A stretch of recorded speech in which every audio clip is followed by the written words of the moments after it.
the events taking place right now are so extraordinary. I'm going to have to try and do a series of messages to hash out all this content to try to show you guys how amazing these times are. We're going to talk about the 70 nations. And guys, you can see I have my 70 nations shirt on. I went to the conference.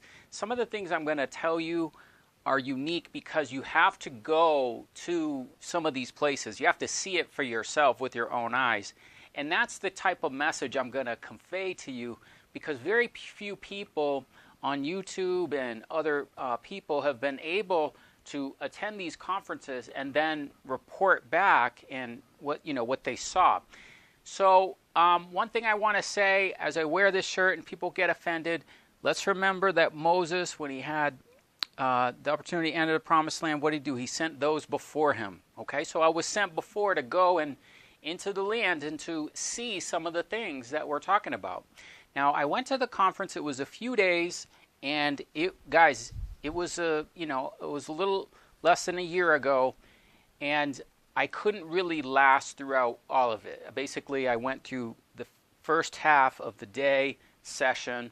They sacrificed the animal. I got sick. I couldn't continue that day or the next day, and I kind of finished. So I didn't get the opportunity to share more detail on all the different speakers and everything else. But I do have another video where I do share some of the speakers, some of what we could see. And I didn't realize at the time how big it was. In fact, I didn't realize how big it was until UAE made this arrangement, this Abrahamic Accord with Israel. I was like, this is bigger than, and I have to try and convey this to the people somehow. Now, let's do a little history. The whole idea and concept of 70 nations and all this is a principle. It's a governmental order of the kingdom of heaven. So the children of Israel, when they encamped with Moses, Moses said, it's too much. I need help. God said, okay, separate 70 elders, and I'll pour my spirit on you, Moses, on them, and they will help bear the burden. Okay? And it's in other places too. It was 70 the children of Israel that went into Egypt with Jacob. It's a principle of 70. Okay? And the principle of 70 also goes back to the to Genesis chapter 10. In Genesis chapter 10, we have Noah. He passes through. He has 3 sons, and from his 3 sons have 70 nations, or 70 sons, essentially. Okay, and those are all listed in Genesis chapter 10. All right, so that's the basic principle. And it also says in Deuteronomy 32, verse 7 and 9, that God would divide the nations in their inheritance according to the tribes of the children of Israel. So that is the principle of what's taking place with the 70 nations. But I want you to understand from church history, guys, what we're witnessing is something you would probably only understand unless it was happening. Okay, because it is in the scripture, it's in there, it's coded. We're going to go through more of this to show it all to you, okay? Because when I say, okay, the Antichrist is going to rule the world from Jerusalem, it's like, where's that? Okay, well, it's there, okay? It's just, we have to go through this whole idea. Let's talk about it simply, all right, what we just talked about. So we had Genesis chapter 10, and then of course, what you have is one of the sons, Cush, has Nimrod, right? And what does Nimrod do? He builds a tower. Okay, so what is it that they're doing? Okay, the 70 nations. You can see on this, you can see the circle going around is 2 rows, 35 each, 70. And you had 70 nations, and then you have Genesis 11, and you have Nimrod building the tower. Okay? And then you have the nations split up in different languages and everything, right? So for us and believers in Jesus Christ, we don't follow these 70 nations. We don't follow this Judaism and this concept because we know they're also combining that with the Noahide laws, okay? So simply put, I'm wearing the shirt to show you I've been on the inside in the conference, okay? I'm not in support of these ideas. I'm giving you testimony of Jesus Christ, okay? And that being said, guys, the idea of the 70 nations was not known throughout church history, because in 70 AD, the temple is destroyed and there's no Jewish nation, okay?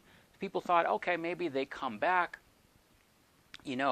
but once Israel was regathered and they became a nation in 1948, okay, what took place, guys, was constant war. And the Most High protected them. 1948, 1949, 1967, miraculous wars, even angels participating in wars to keep them established as a nation, okay? Because they must, the nation of Israel must exist in the last days in order for there to be a temple, okay? So, but of course, obviously they haven't accepted Christ, so when we see them doing these 70 nations and they're looking for a guy to build a temple and it's not Jesus Christ, it's Nimrod and it's the Tower of Babel. Okay, simply put, I'm wearing the shirt, but I'm making my message clear to you, okay? So that's what we believe is taking place prophetically, okay? And when you go to the conferences, of course, there's sacrificing of animals, and it's very shocking, okay? But it is Bible prophecy. But nobody could have believed that the surrounding Arab nations would join in peace agreements individually with Israel. No one would have believed that 5 years ago, okay? Never mind the whole time in church history that Israel's reformed as a nation, they're in constant war, okay? It's the Psalm 83 war. The surrounding nations all fight them, okay? So that's Psalm 83. So that's extraordinary, okay? Now, of the fighting that took place, the border nations made peace agreements. So Israel fought with Egypt, and they made a peace agreement in 1979.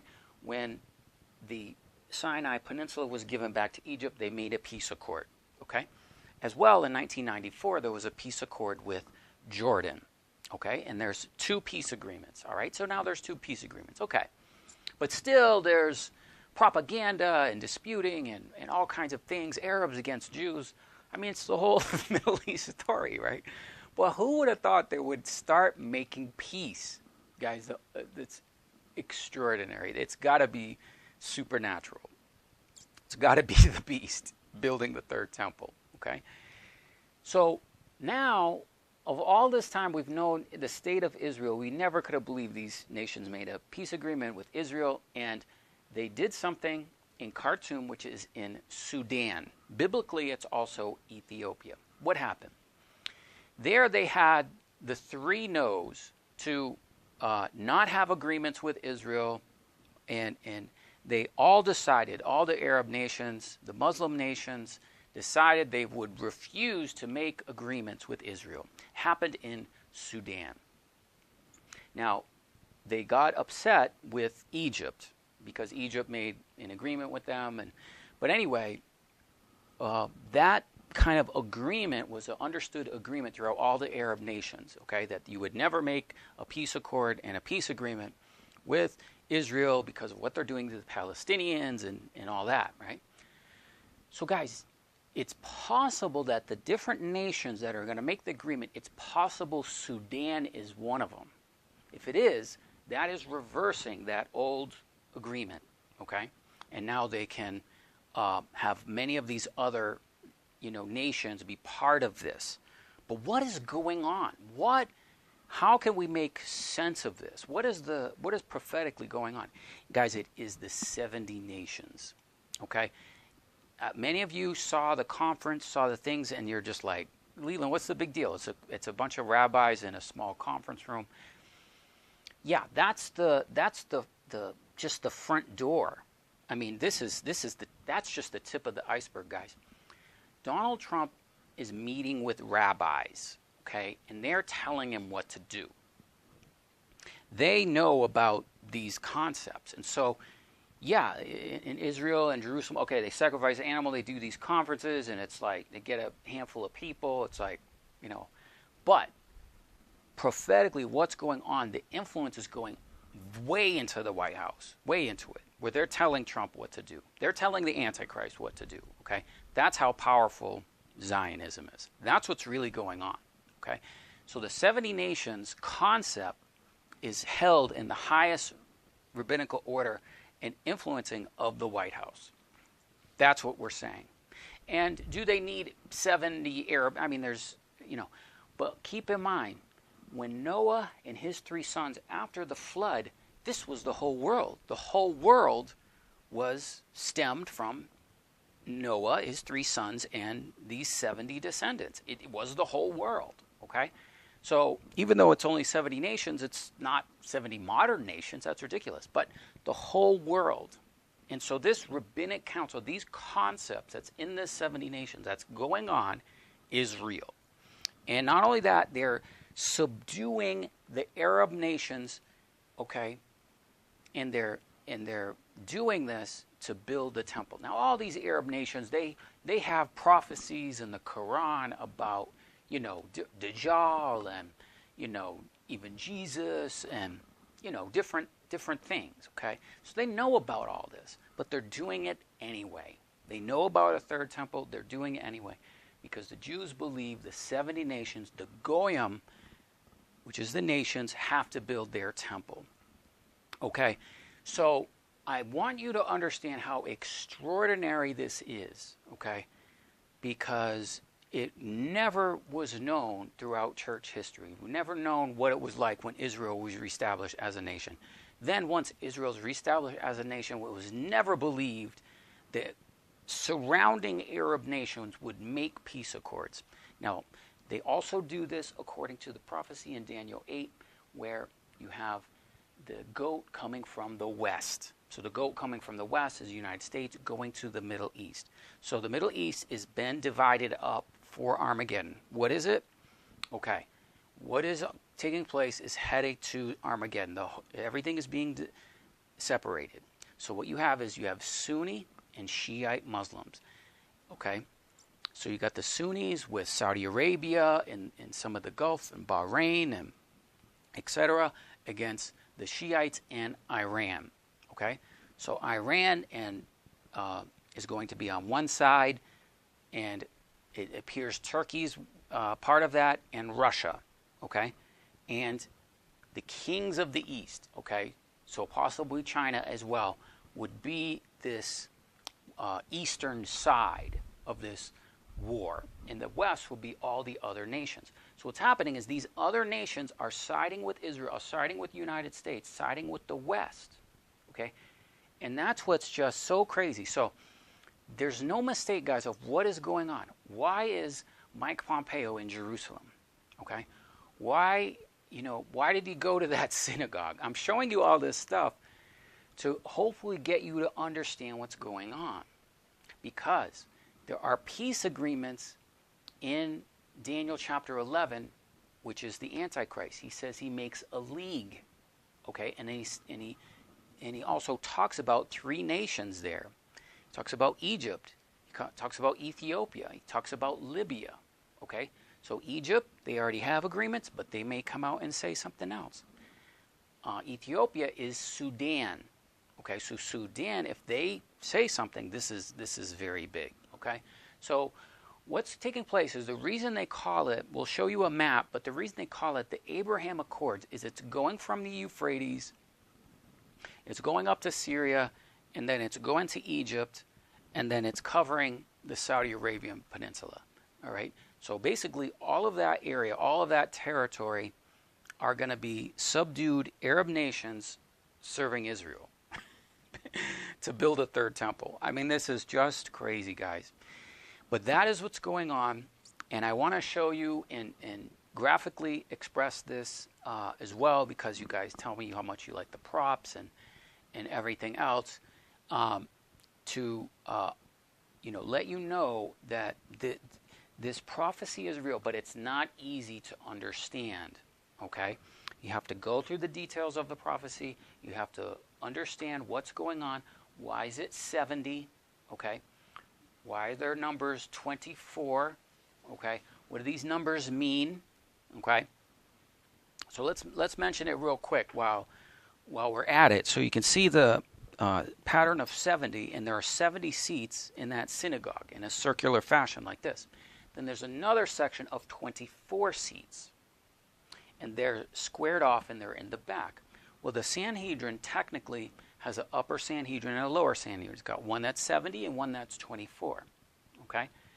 And we can see that in Ezekiel chapter 8. In Ezekiel chapter 8, it talks about the elders of Israel, the 70. Okay?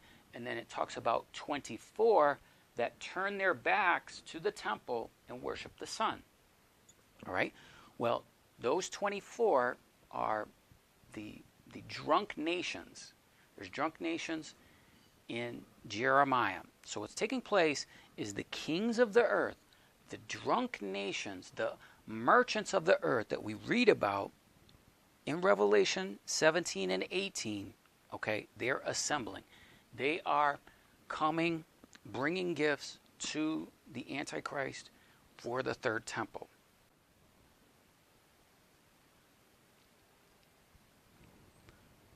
All right, guys, here's our 70 Nations Founding Conference brochure. You can see September 2019, we were there, and you can see the seats going around, 70 seats, and we're going to explain what this is. Well, if we go through and we look, we have Isaiah 11 quoted first, and here are the principles of the 70 Nations. 70 Nations organization is directed to all mankind to accept God as a creator, to recognize his leadership as he appears in the annals of the world and the universe, and basically all beings in history and language and nations for creating, destroying, and the reward and punishment, just as God reveals himself in the Bible and declares his laws and precepts. And the purpose of man in history is to serve him through the medium of the temple, as he wills through the power of his holiness comes from Mount Zion. All humanity and all peoples, both individually and multifaceted groups, are descendants of Adam and Eve. Okay, and the flood, all right. And the basic breaches of God's laws are the following: revolt against God, lack of justice, forbidden sexual relations, murder, stealing, robbery, worshiping a false god, inflicting damage, and through illegal and unbridled greed. Okay, these breaches in a positive tone are expressed in a covenant of the Noahides. So basically what this means is that the Goyim cannot manage themselves, so they need to be managed by Jews. And the Jews were given the 10 Commandments, but the Goyim were given 7 Noahide laws. So the nations have to agree to the 7 Noahide laws. The 70 Nations organization envisions the redemption and the rehabilitation of man in the whole world in respects to honor of mankind and family and country and state, etc., equal to all manner according to the laws of the Bible, and internal justice based on the Bible. So, of course, they say the Bible, but really they don't really make a distinction between rabbis and the Bible. We say, no, the Bible. They say, no, they're all the Torah. Okay? So this organization will concern itself with the protection of the globe.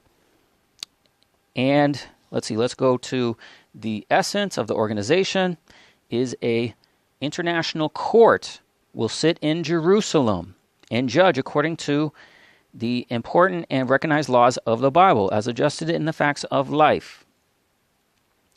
All members in organizations, states, nations, ethnic groups, tribes will have a seat equaling voting powers in the court of law, as long as the accompanying people of Israeli, as it appears in the covenant composed by the Sanhedrin 28, signed by the number of the countries. So you sign the covenant and you get a seat. The 70 nations and the nations are signed. The original covenant mentioned above will compose of a court, and decisions will be decided upon a majority vote. The role of the Sanhedrin will be to consult and advise by the Sanhedrin and cannot force its opinion upon the court, and it will have one seat and one vote in the court. All decisions will be made according to the vote, according to the numbers. So they're saying here the Sanhedrin only has one one court. But let's remember, guys, this is the same Sanhedrin that killed Jesus Christ. So that's what these 7 Noahide laws is leading to. They call him blasphemy. If more than 70 bodies, okay, so they have more than that. Here's more on the principles. And basically these are the principles of the Noahide laws and the judgment being carried out. So, just to summarize here a little bit what's going on, guys, is Donald Trump's covenant, his peace deal, when he made the peace deal, the peace covenant, what's going on here is that peace covenant is the Noahide laws. Many of you have observed that through the years, many U.S. presidents have acknowledged the Noahide laws.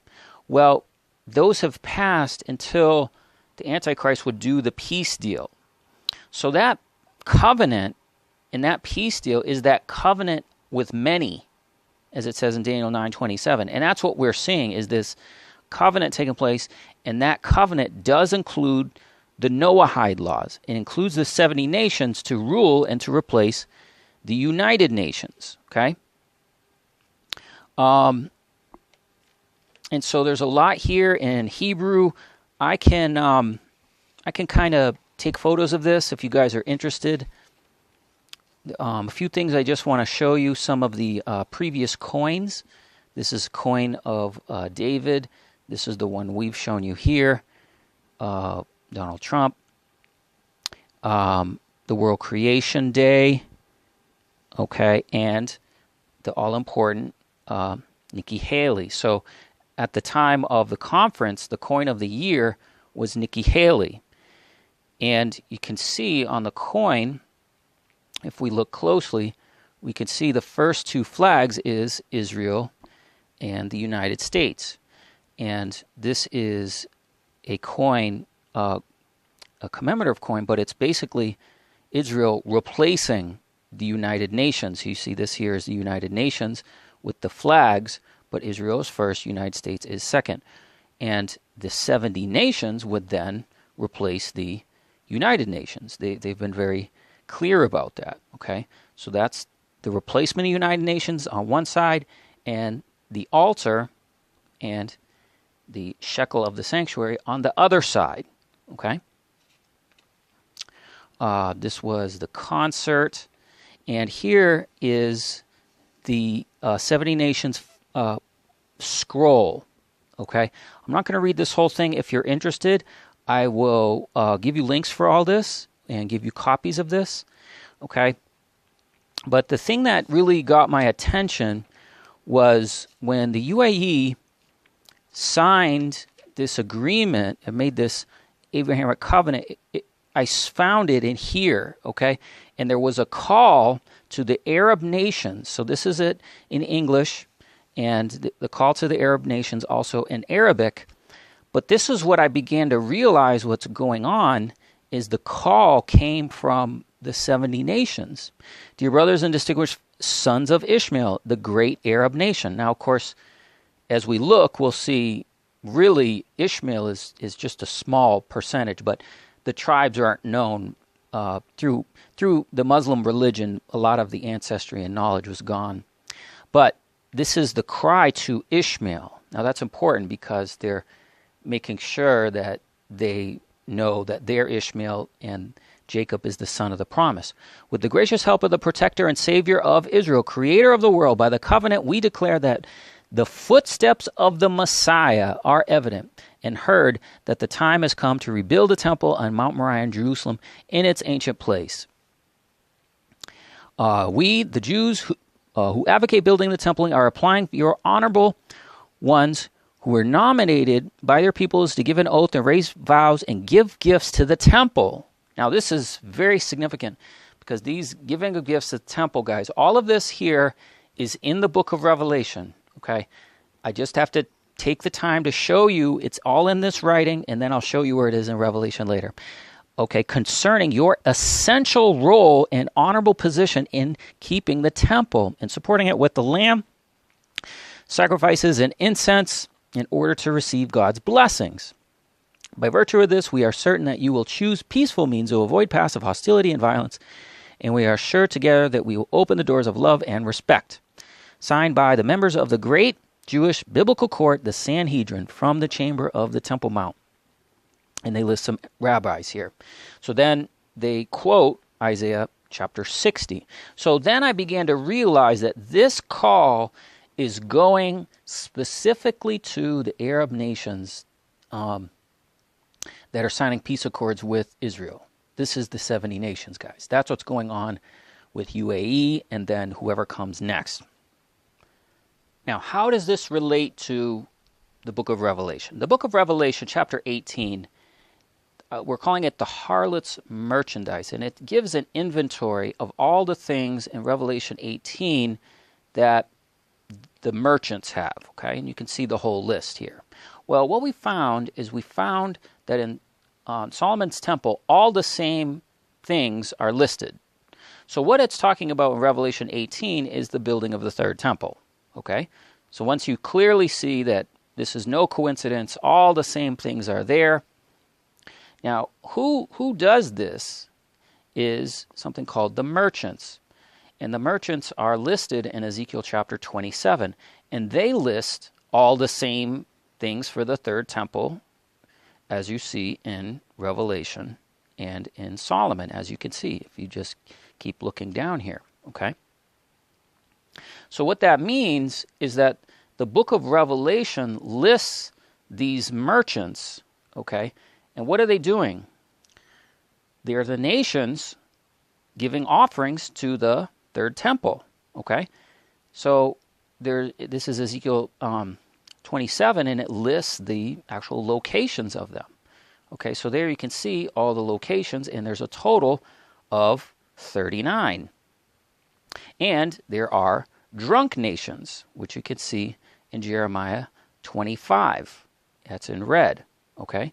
So there's 24 of those, there's 39 merchants, and there's 7 mountains. That gives us a total of 70.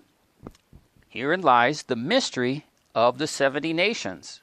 It includes drunk nations. It includes the merchants. Okay, 24 drunk nations, 39 merchants, and 7 mountains.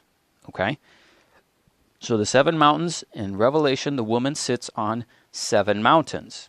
And these 7 mountains are listed in Ezekiel 32.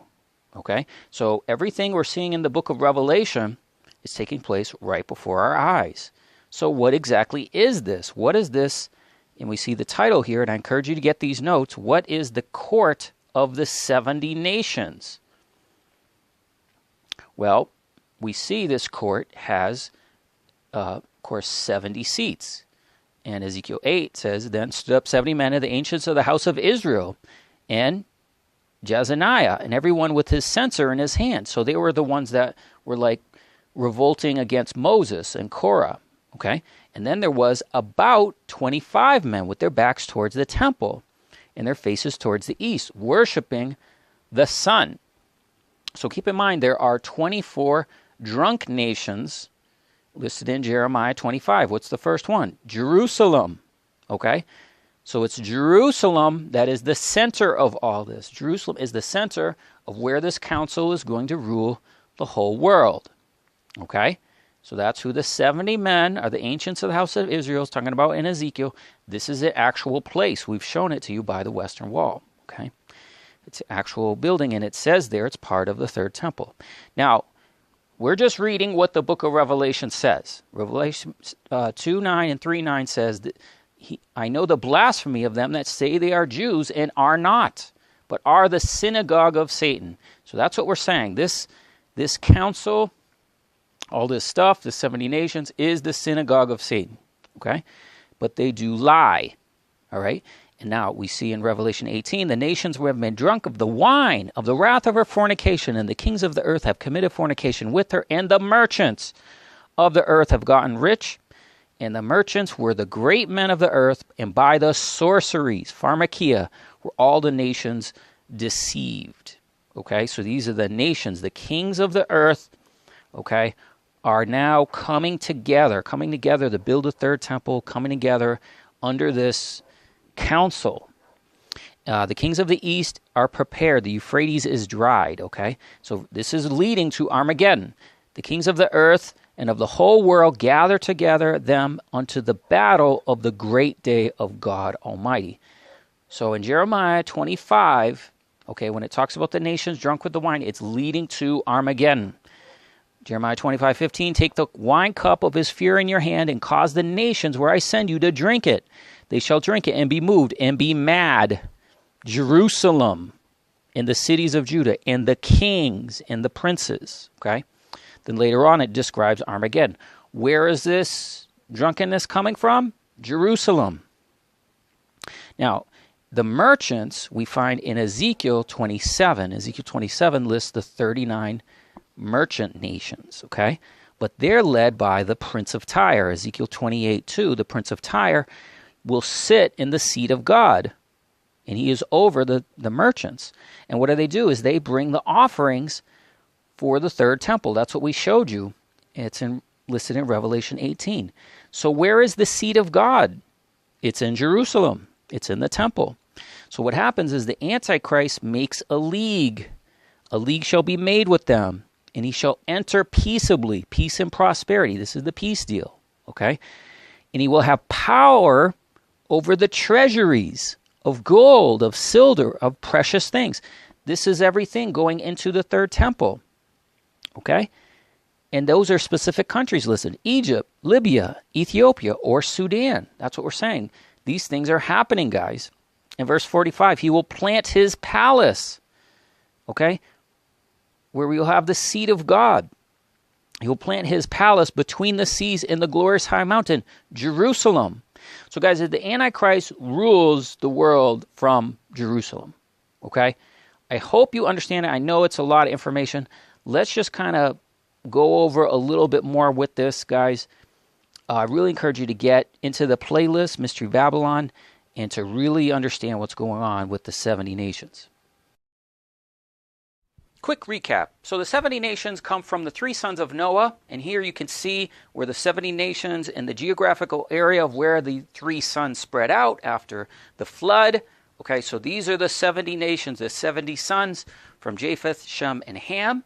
Okay, and this area is also the area promised to Abraham. Here you see Abraham's route from Ur up to Haram over to Egypt and going up the Euphrates River. He was promised from the Nile to the Euphrates. Okay, that's why the peace accords are going to be called the Abraham Accords. Okay, because this is God's promise to Abraham, and it includes the Saudi Arabian Peninsula heading to the south. Okay, so that's where we can see UAE, and we'll see Bahrain and some others here. Okay, so this is unbelievable. Look at the flags of the nations. Doesn't it look like the horse riders of Revelation?